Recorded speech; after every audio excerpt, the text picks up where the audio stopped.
आजच्या पिढीला जीवनमूल्ये कळावी याकरिता भारतीय ज्ञान परंपरा राष्ट्रीय शैक्षणिक धोरणामध्ये आहे. राष्ट्रीय शैक्षणिक धोरणाकडे बघताना विद्यार्थ्यांच्या सर्वांगीण विकासावर भर दिला आहे.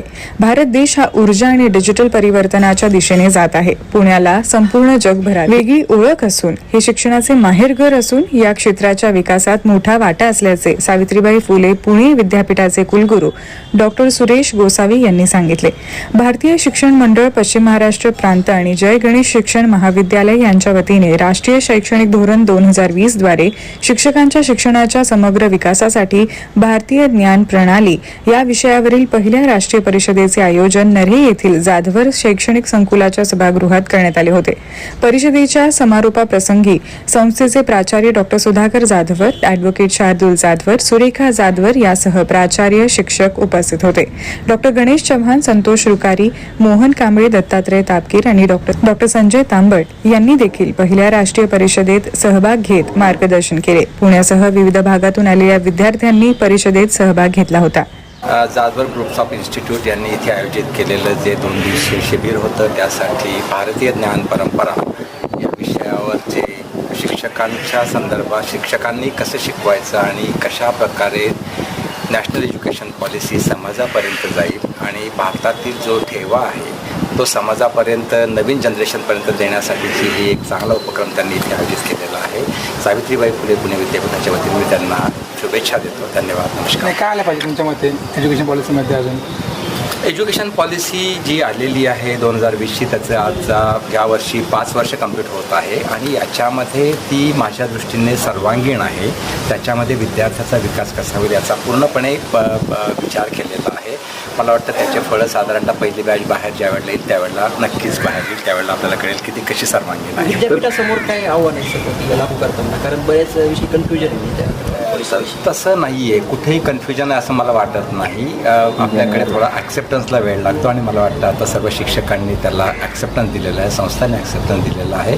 आणि आत्ता ह्या वर्षीची जी पहिली बॅच ज्याला एखाद्या विद्यार्थ्याला जर बाहेर जायचं असेल डिप्लोमा घेऊन तर त्यावेळेला आपल्याला लक्षात येईल की त्याचं खरंच फलित किती चांगलं आहे. तर त्या दृष्टीने नक्कीच नॅशनल एज्युकेशन पॉलिसी ही विद्यार्थ्यांच्या दृष्टीने खूप चांगल्या पद्धतीने राबवली जात आहे. आणि शिक्षकांना अपग्रेड होण्याची गरज वाटते की शिक्षकांचं अपग्रेडेशनचं आपल्याकडे FDBच्या थ्रू आपण करतोच आहोत.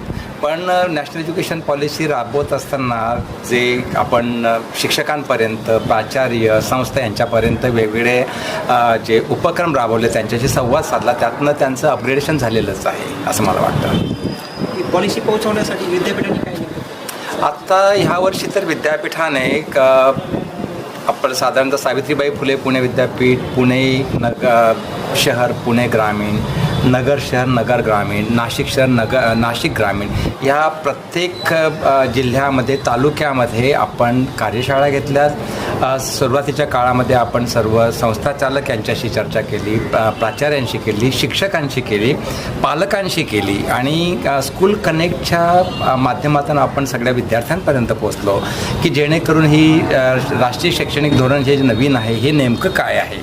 तर हे मला वाटतं समाजापर्यंत आता पोहोचलेलं आहे आणि याच्यात ज्या नवीन कल्पना मांडलेल्या आहेत त्या नक्कीच विद्यार्थ्यांच्या होलिस्टिक डेव्हलपमेंटच्या दृष्टीने खूप ते एक महत्त्वाचं आहे असं मला वाटतं. हे 2 वर्षाचे कॉलेज कोणत्या एका सिनियर कॉलेजमध्ये विलीन करायचे, काही 2 वर्षाच्या कॉलेजलाच आपण BA BEd, BSc BEd आणि BCom BEd मध्ये आपण कन्वर्ट करणार आहोत.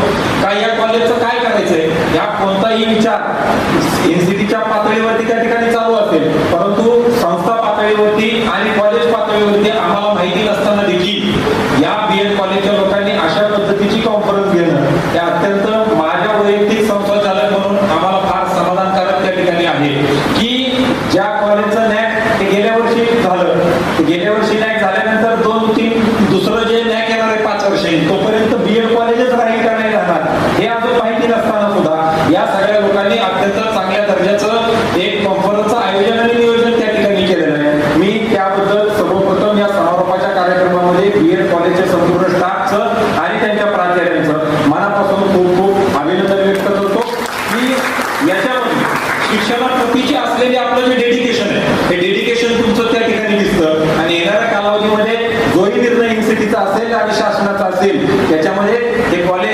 अत्यंत चांगल्या पद्धतीने विलीन व्हायचं असेल तर सिनियर कॉलेजमध्ये विलीन होईल किंवा याच कॉलेजला BA BEd BCom BEd BSc BEd जर करायचं झालं तर त्याची तयारी संस्था पातळीवरती अत्यंत चांगल्या पद्धतीने राहील. हा विचार या सगळ्या लोकांच्या डोक्यामध्ये मोठ्या प्रमाणावरती मला त्याच्यामध्ये तो दिसतो आणि म्हणून मी त्यांचं सर्वप्रथम पुनश्च एकदा अभिनंदन